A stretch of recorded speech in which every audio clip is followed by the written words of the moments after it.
Muy buenas noches a todos. Desde la Sociedad Científica de Estudiantes de Medicina de la Universidad Nacional de Itapúa, la SOCIEM-UNI, con el aval de la Federación Latinoamericana de Sociedades Científicas de Estudiantes de Medicina, la FELSUCEM, Zona A, IMSA Paraguay y el Comité Permanente de Educación Médica, les damos la bienvenida a cada uno a esta serie de videoconferencias denominada Manejo en urgencias de esguinces, luxaciones y fracturas. En la tarde de hoy, miércoles 21 de julio, estaremos dando la charla de manejo en urgencias de esguinces, la cual será disertada por el doctor Isaac Jiménez, quien es residente de ortopedia y traumatología en el Hospital Regional de Encarnación. Bienvenido, doctor.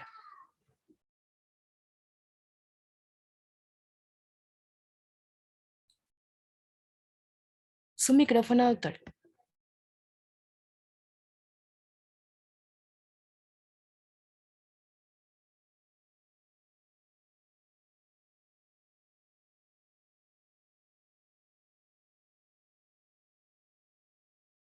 Hola, ¿se me escucha ahí? Se le escucha. Hola, gente, muy buenas noches. Primeramente, me presento, soy el doctor Isaac Jiménez, como había contado la compañera, ¿verdad? Muchísimas gracias a la SOCIEM por la invitación a esta serie de videoconferencias en nombre de la tienda Andrea González, ¿sí? Como dijo, vamos a empezar a hablar un poquitito sobre lo que son en algunas urgencias en traumatología, como son esguinces, luxaciones y las fracturas, ¿estamos? Primeramente, hoy vamos a hablar solamente de esguinces, ¿sí? Primero, antes de adentrarnos a hablar sobre los esguinces, yo preparo un poquitito así para hablar una introducción acerca de las articulaciones primero, ¿verdad? Que sabemos que tenemos varios tipos de articulaciones, ¿verdad? Que tenemos la sinartrosis, la anfiartrosis, la diartrosis. Las sinartrosis son articulaciones no móviles, las anfiartrosis son semimóviles y las diartrosis son articulaciones ya móviles, ¿sí? No, esta se subdivide en otras. La sinoartrosis en la sinostosis, que son articulaciones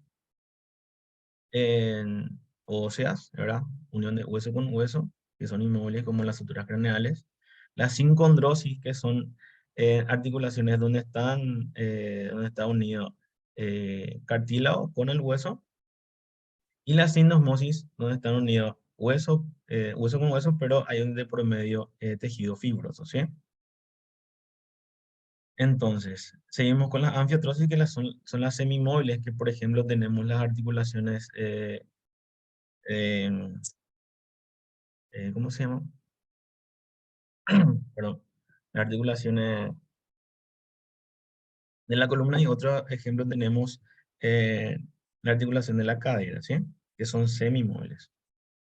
Luego tenemos la diartrosis, que tenemos tres tipos de movilidad, ¿verdad? De ejes. Son las diartrosis de un solo eje, de dos y de tres ejes, ¿sí? Como vemos, las de un solo eje son las trocoides, ¿verdad? Por ejemplo, que son las articulaciones que dan un movimiento de pronosupinación en este caso, que son la articulación radiocubital distal, como se ven acá, como les estoy mostrando con el puntero, ¿sí? Luego tenemos la de dos ejes, que son las condilias, ¿verdad? De los cóndilos. Y las de tres ejes, que permiten todo tipo de movimiento, que son las anartrosis y las artrosis. Así un pincelazo nada más. Luego tenemos los ligamentos, ¿verdad? Obviamente tenemos articulaciones y tenemos que tener los elementos que dan fijación y que dan estabilidad a estas articulaciones, que son los ligamentos.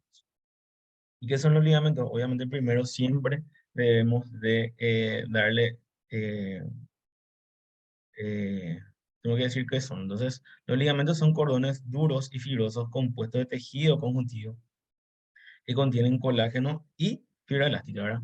La fibra elástica permiten a los ligamentos estirarse, obviamente hasta cierto punto nada más. En- y son los que rodean las articulaciones y las unen entre sí, ¿verdad? Tenemos dos ejemplos, les puse dos ejemplos, que son la articulación del tobillo y la rodilla, que son los lugares donde más frecuentemente ocurren los esguinces, ¿sí? Pero yo en esta charla solamente me enfaticé más perdón, en los esguinces de tobillo porque son las más frecuentes, lo que más frecuentemente vemos en nuestra urgencia, ¿verdad? Y para hablar de los ligamentos, tenemos una cara lateral y una cara interna, ¿sí? En la cara lateral tenemos el ligamento peroneo posterior, ¿verdad? Un ligamento calcáneo, peroneo calcáneo y un ligamento peroneo astralino anterior. Y luego en la parte medial tenemos el ligamento deltoide, que tiene sus fibras tibio astralino anterior, tibio astralino y tibio navicular, ¿sí? Entonces, ahora vamos para lo que venimos, ¿sí? Los esguinces, ¿qué son los esguinces? Son un conjunto de alteraciones anatomopatológicas y clínicas de una articulación originadas por un movimiento brusco que la hace sobrepasar forzadamente los límites de su movilidad. Como dijimos anteriormente, los ligamentos tienen una cierta elasticidad, pero son súper limitadas, ¿sí? Entonces, cuando tenemos un esguince en la clínica que encontramos con el paciente nos viene con dolor, una tumefacción genera, hay ciertas veces que de repente no aparecen tumefacciones, ¿verdad? Pero sí, con mucho dolor puede aparecer tumefacción, hay equimosis y en los casos más graves hasta encontramos derrames articulares, ¿verdad? Entonces vemos así el pie, el tobillo del paciente, ¿verdad? Está tumefacto, hay una deformidad, hay una equimosis formada en ciertos casos, a veces todavía no está formada la equimosis, también depende mucho del grado de esguince. Y a veces tenemos, depende también del grado, derrame, ¿sí? Que obviamente va a aumentar más la deformidad en el tobillo. En cuanto a la fisiopatología, ¿sí? Tenemos que ante una rotura total o parcial, los ligamentos, al igual obviamente que los tendones, se van a reparar. Siempre el cuerpo busca cómo repararse, ¿sí? Eh, Busca reparar el efecto con un tejido cicatrizal y cuyas propiedades mecánicas obviamente van a ser inferiores a la original. Y este proceso se puede dividir en tres partes, en tres fases, ¿verdad? Primero, un proceso de degeneración, donde se produce, como dice su nombre, la degeneración del tejido debido a la liberación de las proteasas secundarias de la lesión, ¿sí? Entonces, ¿qué se hace? El reclutamiento de neutrófilos, macrófanos, mineraloproteasas en la matriz y factores de necrosis tumoral, ¿verdad? Y esto hace que se induzca la actividad inflamatoria. Eso es lo primerito que se produce y se produce ni bien se produce la lesión. Luego tenemos la inflamación, donde se estimulan a las células T, ¿verdad? Para que secreten factores de crecimiento como interleucinas, factores de crecimiento, y esto hacen que se secrete colágeno tipo 3. Los primeros son responsables de la reparación ligamentosa y la del colágeno tipo 3 producen, o sea, hacen forma ya de la cicatriz, ¿verdad? Y este proceso puede durar hasta 10 semanas. Por eso que el esguince no es un proceso que uno puede corregir ya en 1 o 2 semanas, ¿sí? Porque tiene su proceso de reparación.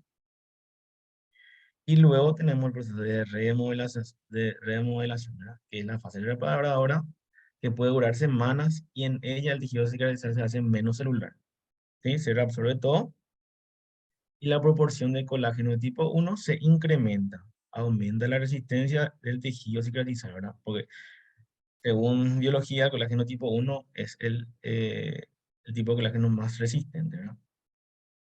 Esta última fase de remodelación puede durar de meses a inclusive 1 año, ¿verdad? Siempre el proceso de reparación de todos los tejidos dependen exclusivamente del usuario, ¿sí? Depende de cada persona, del tipo de metabolismo de la persona, ¿verdad?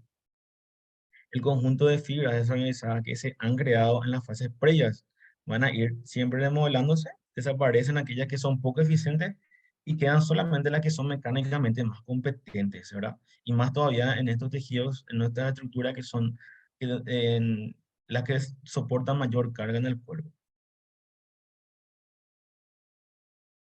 Entonces, para ir a los factores de riesgo, para tener un esguince, tenemos primero las condiciones ambientales, ¿verdad? Donde de la superficie resbaladiza y desniveladas, obviamente van a ser más, o sea, una persona es más propensa a tener un esguince em, donde hay más desniveles, donde hay más resbaladizo. Por ejemplo, personas que juegan fútbol en un césped que está muy mojado, ¿verdad? De repente esos deslizamientos producen este tipo de lesiones. Mismo la fatiga. Los músculos que están cansados, ¿verdad? Tienen menos probabilidades de proporcionar un buen soporte. Yo hace rato le estaba hablando, en las articulaciones y lo que le proveen de estabilidad a las articulaciones, a los ligamentos, pero también la musculación, la musculatura, le provee una estabilidad a las articulaciones, ¿verdad? En todas las articulaciones, incluyendo el tobillo, ¿verdad? Entonces, famosos los perros, se les ocurre querer jugar fútbol y alquilan luego 2 horas, lo alquilan la cancha, ¿verdad? Entonces, esa primera hora tranquilo juegan, ¿verdad? Le meten un todo. Y para la segunda hora, el cuerpo, no hay cuerpo que te dé jugar 2 horas seguidas una misma intensidad y que el cuerpo no sufra. Entonces, en ese momento el cuerpo está mucho más débil, ¿verdad? Y eso propicia más a que uno tenga menos fuerza de estabilidad en las articulaciones y se puede producir los esguinces. Y lo otro es un equipo inadecuado, ¿verdad? Mismo el calzado que uno usa, el equipo que uno usa cuando esté haciendo de tipo de actividades, tiene que ser adecuado para la actividad. Por ejemplo, uno no puede subir en un cerro con un calzado que no sea rígido, ¿verdad? Por ejemplo, uno no puede usar un calzado que es para correr cuando está subiendo en un cerro, por ejemplo, porque la superficie es bastante inestable, ¿verdad? Tampoco uno puede usar un Crocs cuando uno está jugando fútbol, porque no es el calzado inadecuado y es muy probable que uno sufra un tipo de lesión usando ese tipo de calzado en cualquier actividad. Entonces tenemos ya los esguinces, llegamos a lo que estábamos hablando y lo clasificamos primeramente según el mecanismo de producción, ¿verdad? Que primero es la inversión lateral, o le podemos decir en supinación, ¿verdad? O le podemos decir que el pie rueda hacia afuera, ¿verdad? Que es el más del 85% de los esguinces se producen por este mecanismo, ¿sí? Y están obviamente, lo que más está lesionado aquí es el ligamento peroneo astralio anterior, porque de los tres ligamentos, el más débil es el peroneo astralio anterior. Entonces, es el que más sufre y el que generalmente más es el que se lesiona, ¿sí? Luego tenemos otro tipo de mecanismo que es el de eversión. Le podemos decir eversión, le podemos decir pie en pronación, ¿sí? Y obviamente acá lo que está dañado es el ligamento del tobillo. Y por último, otro tipo de esguince que puede ser es un esguince de tobillo alto, se le suele decir, ¿sí? Donde está afectada la sindesmosis, ¿sí? Como ya hemos hablado, la sindesmosis es lo que une la unión de dos huesos a través de una fibra, de un tejido fibrilar, ¿sí? Y es el menos común de todos los esguinces, ¿verdad? Esta lesión se produce en la parte superior del tobillo, como ya mencionado, y es generalmente cuando el pie está rígidamente apoyado sobre la superficie y el que gira es la pierna, ¿sí? La pierna gira y el pie queda quieto. Entonces, se produce de esta manera este tipo de ejercicio, que no es tan común, ¿sí? En los deportes de alto contacto. Entonces, ¿cómo clasificamos? Otra forma de clasificar los esguinces es según el grado, ¿sí? El primer grado, el segundo y el tercer grado, dependiendo de la gravedad, como dice la redundancia, ¿sí? Entonces, la de primer grado son un tipo de lesión en la que uno o más ligamentos se estiran, ¿sí? Hay una distensión y están acompañados de un dolor leve, ¿verdad? Puede haber equimosis, como no. Puede haber inflamación, como no. Y uno encuentra que la persona tiene una dificultad para caminar y una cierta sensibilidad a la movilización de esta articulación. Eso es lo que encontramos básicamente en este tipo de pacientes. Después tenemos el grado 2, el segundo grado, donde ocurre que uno o más ligamentos están parcialmente rotos, ¿sí? Esto produce obviamente un dolor acá ya sí encontramos una discapacidad moderada, podemos encontrar equimosis, encontramos ya inflamación, una infección, y encontramos ya la incapacidad de soportar el peso, ¿sí? En comparación al grado uno que decíamos que caminaba con dificultad, en este ya hay incapacidad de soportar el peso. Y en el grado 3, que es el grado más grave, ¿verdad? Es una lesión en la cual uno o más ligamentos están completamente rotos, lo que resulta en un dolor intenso. La deformidad es mucho más acentuada, la equimosis también aparece más comúnmente. Acá ya existe inestabilidad de las articulaciones y ya hay una pérdida de la función. Uno ya, cuando hacen un examen físico, una movilización pasiva de la articulación, uno se da cuenta que es ya difícil de hacer ese examen físico por el dolor que esto puede producir o que produce en el paciente. Bueno, ahora vamos al diagnóstico. ¿Cómo le encontramos a este paciente? Generalmente los pacientes en la urgencia nos llegan, algunos con su shortcito, camiseta y vienen con su botín, algunos ya se sacaron del botín, llegan media hora después, algunos llegan 2 horas después porque se quedaron para su tercer tiempo, etcétera. ¿Y cómo nos llegan el paciente? Algunos caminando, cojeando, algunos incluso en silla de ruedas. Y con respecto a la clínica, uno siempre le pregunta al paciente, o debe preguntar al paciente, el mecanismo de lesión. ¿Cómo te pasó? Si se acuerda cómo fue el movimiento, si alguien le pateó, alguien no le pateó, si se rebaló. La señora te dice que estaba con un taco, que caminaba en el escalón, que se dobló su tobillo bajando en el escalón. Y vos le preguntás si fue en inversión, ¿sí?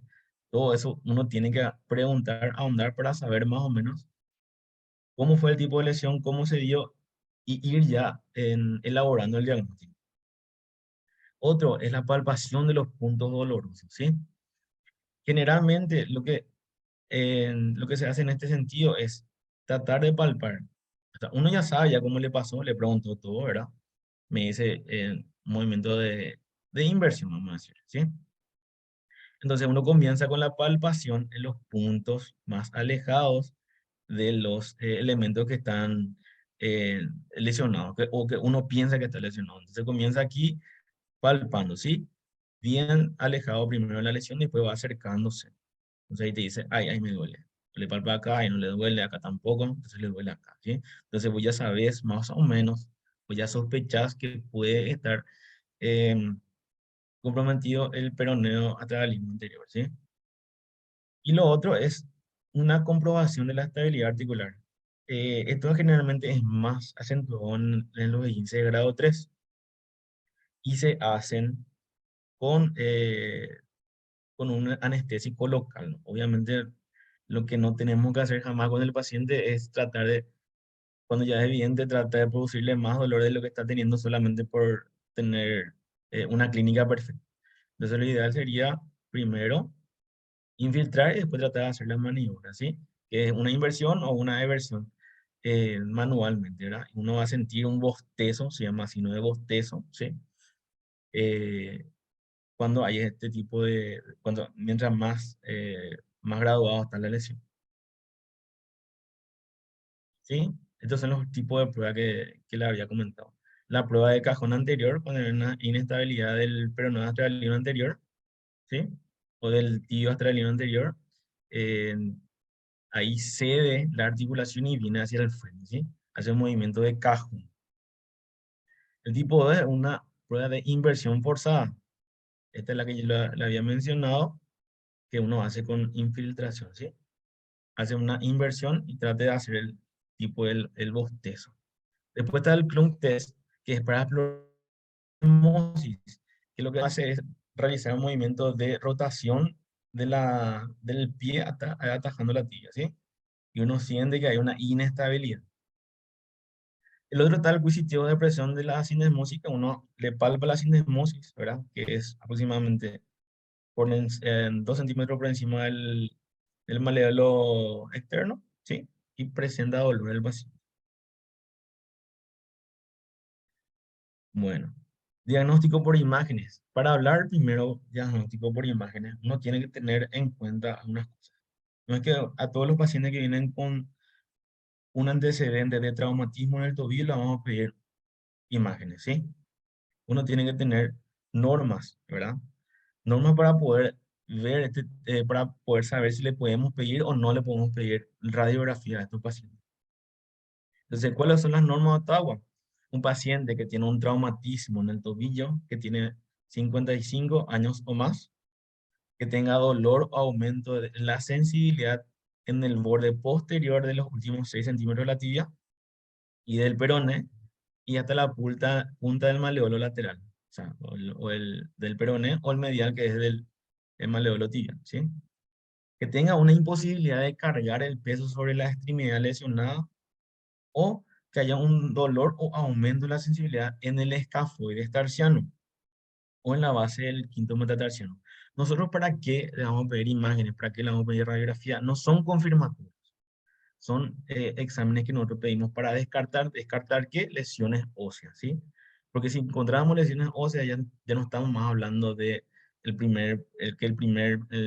problema principal sería el esguince, sino que ya una fractura, ¿estamos?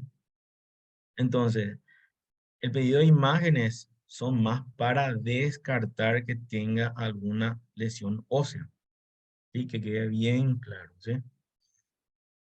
Otro tipo de imagen, perdón, ¿qué vemos nosotros en la radiografía? ¿Sí? Le pedimos tres tipos de radiografía. Una anteroposterior, una AP, una lateral o una incidencia mortal, ¿sí? ¿Y qué buscamos? ¿Y qué vemos en cada una de estas radiografías? ¿Sí? En la anteroposterior, primero vemos el maleolo medial, ¿sí? Tiene que ver bien el maleolo medial si no tiene algún tipo de lesión, ¿sí? Lo que uno busca en la radiografía primero es buscar bien acá, ¿sí? Se fija bien la cortical y cuando hay una interrupción de la cortical, ahí podemos hablar que estamos viendo una lesión ósea o una fractura, ¿sí? Otra cosa que vemos es el espacio claro medial, ¿sí? Esto es lo que tenemos que ver, el espacio claro medial. Otra cosa que vemos también es la superficie articular tibioestrabelina que tiene que estar bien visualizable. Es una interposición tibio-peronea. Esta es una radiografía AP, ¿sí? Tibio-peronea y el otro es un maleolo lateral. Esto tiene que ser mayor a 10 milímetros, porque si es menor, porque estamos hablando de que el peroné está un poco más abierto de lo normal, ¿sí? En una radiografía lateral, ¿qué es lo que vemos? Vemos la diáfisis de la tibia, número uno, ¿sí? Después tenemos el peroné que está superpuesto. Esta es la imagen del peroné que está superpuesto. De repente, sí, bajo los ojos que no están tan bien entrenados, uno puede confundir con una fractura. Después tenemos la superficie articular tibio-estrabelina y el maleolo posterior. Es todo lo que se tiene que evaluar en una radiografía lateral. En una incidencia de mortaja, que es una incidencia donde se le coloca el pie en rotación interna en 15 grados, ¿sí? ¿Qué vemos acá? Obviamente el maleolo medial y vemos este espacio claro articular. Este es la mortaja, ¿sí? Este espacio claro articular tiene que tener una distancia de aproximadamente 4 milímetros, ¿sí? En todos sus lados. Si es que hay un espacio mayor en uno de los dos lados, es porque hay una inestabilidad en la mortaja, lo que nos tiene que ir a pensar que es de tratamiento quirúrgico, ¿sí? Y por último, el maleolo lateral.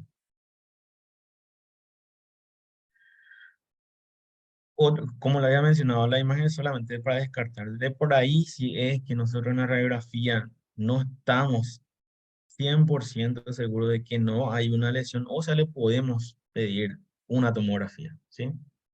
Que vamos a buscar en la tomografía generalmente lesiones ya en las articulaciones, bien en la articulación, ¿verdad? Como le dije, para descartar nada más.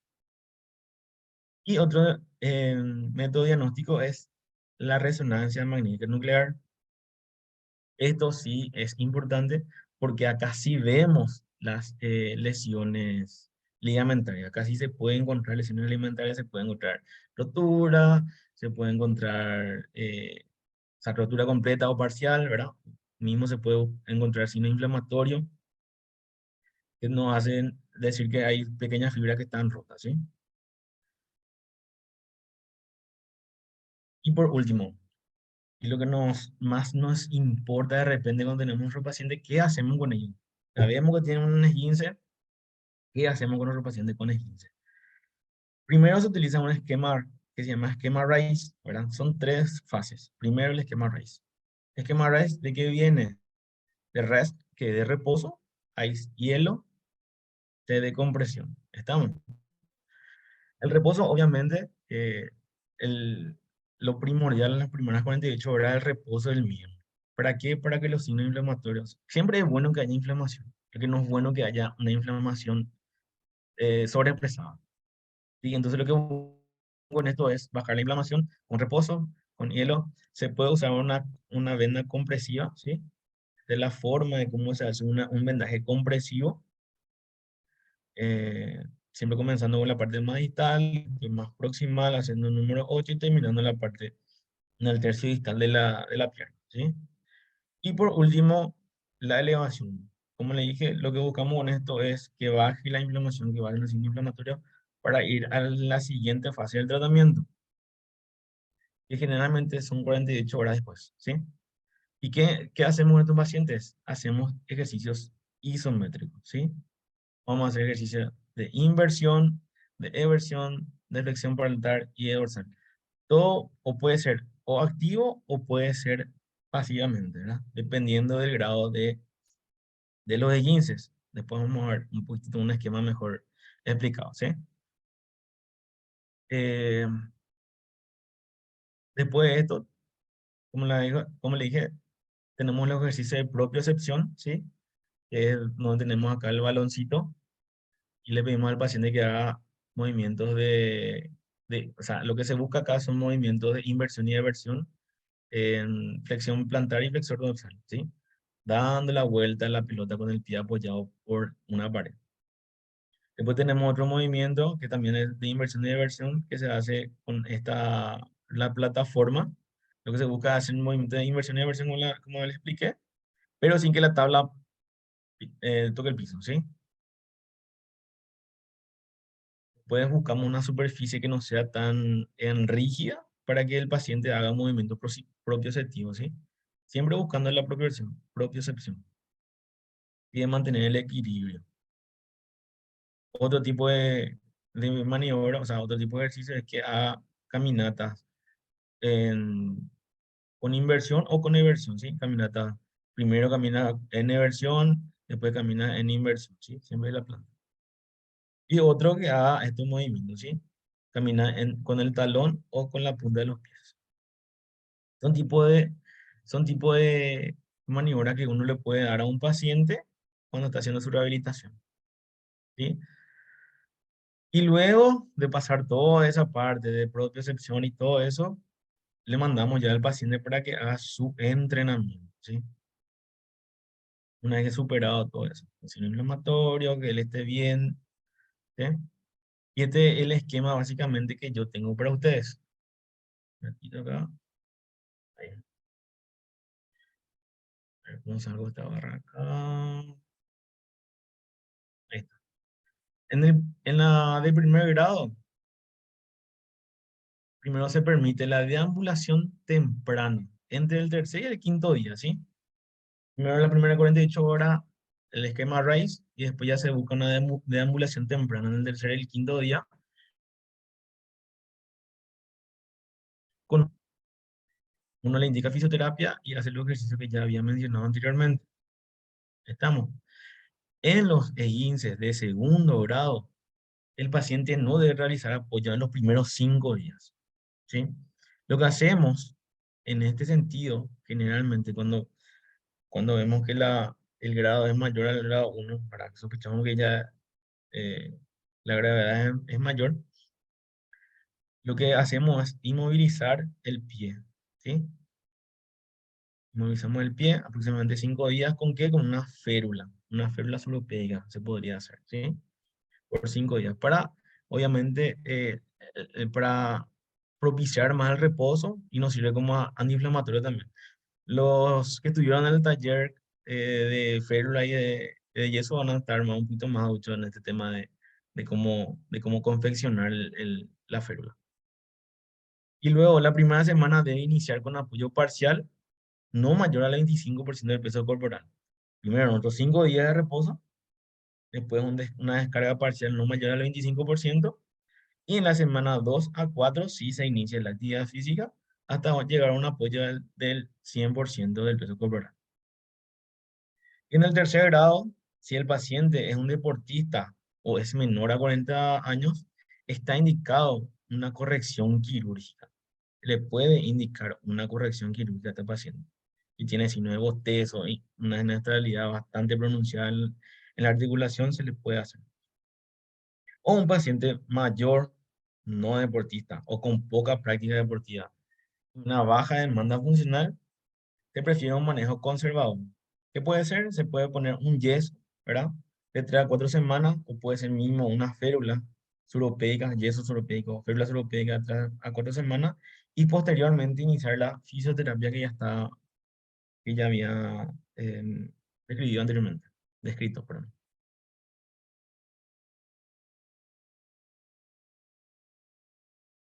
Entonces, le dejé este un pequeño esquemita para que quede un poquito más, un repaso general antes de terminar, ¿sí? Entonces, un paciente que nos llega con dolor en el tobillo, uno hace la anamnesis, uno hace el examen físico, el interrogatorio, etcétera, y evalúa las normas de OTAPA que le había mencionado, ¿sí? Si no encontramos fractura y no encontramos inestabilidad, hacemos una exploración física. Estamos. En el grado 1, ya dijimos cuál sería nuestra conducta. Un vendaje elástico, ¿verdad? Eh, o sea, el esquema RICE, con un vendaje elástico de 7 a 10 días, una carga total, y ejercicio de propiocepción, ¿sí? Y después tenemos, en el de grado 2, un vendaje funcional de 3 semanas. Después de las 3 semanas, tratamos de buscar una carga total. Y en el grado 3 sí ya una órtesis estabilizadora, que sería un yeso o una férula, un tobillo por aproximadamente 3 a 6 semanas. Y luego de eso se hace una carga parcial, y después buscamos los ejercicios de propia percepción, y después recién hacemos el entrenamiento del paciente, ¿sí? En cuanto al tratamiento, o sea, para completar el tratamiento hacemos crioterapia, ¿verdad? Podemos dar AINES, podemos dar diclofenac, paracetamol, tramadol, de repente, si es que corresponde. Siempre elevación del miembro afecto y movimiento de flexo-extensión. Siempre tenemos que buscar que el paciente vuelva a su día normal lo más pronto posible, ¿sí? Y básicamente es lo que tengo para compartir con ustedes. Espero que les haya servido de algo. Tienen algunas preguntas y todo eso. Antes les hablo de las complicaciones, ¿sí? Una de las complicaciones es una laxitud ligamentosa. Es cuando el ligamento está afectado por el esguince, no ha recuperado su tensión, y lo que genera una inestabilidad articular. Anteriormente le había mencionado acerca de la fisiopatología, ¿verdad? Y el proceso de recuperación del paciente, que puede durar, decía, hasta un año. Eso depende mucho de la fisiología del paciente, ¿verdad? Y cómo él se alimentaba, qué actividad física llevaba, si era un sedentario o no era un sedentario, si era una persona bien nutrida, mal nutrida, etcétera. Entonces, esto no puede llevar a una laxitud ligamentosa. O mismo algunos pacientes están luego propensos a esto. Una mala cicatrización o fibrosis, que cuando el ligamento ya cicatrizó con una dirección inadecuada, o sea que o se ha adherido a los tejidos adyacentes, ¿no? Y no soporta las cargas a las que se le va sometiendo. Puede haber también debilidad muscular, que puede ser provocada por una inmovilización tras el esguince o estar presente antes de la primera lesión. Es muy importante el tema de la inmovilización, ¿sí? Uno lo inmoviliza solamente por un tiempo, por una cuestión de analgésico antiinflamatorio, ¿verdad? Y está indicado hasta solamente 5 días. Si es posible 3 días, mejor.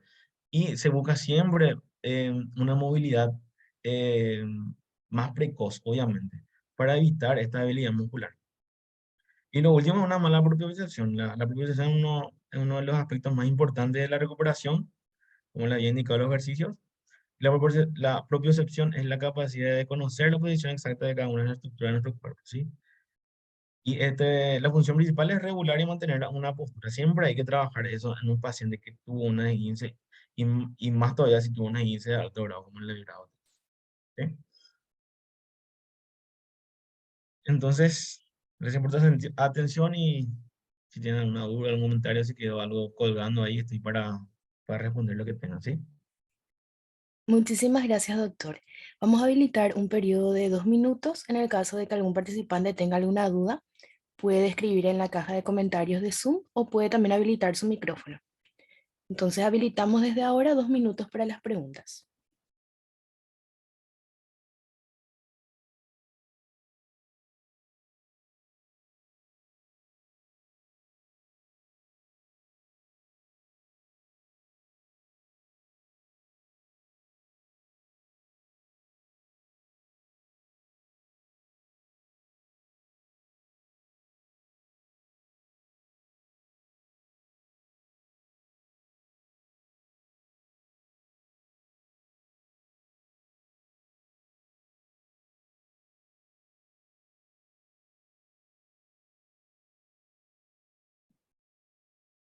En vista de que todo ha quedado claro, desde la SOCIEM UNI agradecemos la participación del doctor Isaac Jiménez en esta ponencia. Ya puede ver justamente en los mensajes dentro de la caja de Zoom las felicitaciones por su excelente ponencia brindada en esta noche. Asimismo, vamos a estar brindando el link de asistencia a través de la caja de Zoom, de caja de comentarios de Zoom. Ahí les comparto para que puedan estar también completando para su certificación posterior. De esta manera le agradecemos a todos por la asistencia en esta tarde. El día viernes, nuevamente en este mismo horario, vamos a estar haciendo la transmisión ya vía YouTube. Muchísimas gracias a todos y muchísimas gracias, doctor, también por brindarnos las herramientas para poder hacer fructífera también nuestra formación como estudiantes de medicina y como también trabajadores del área de la salud. Muchísimas gracias. Gracias a ustedes y como siempre digo, no me crean todo lo que yo digo, traten de informarse, buscar la información última que aparezca y lean, métanle. Muchísimas gracias.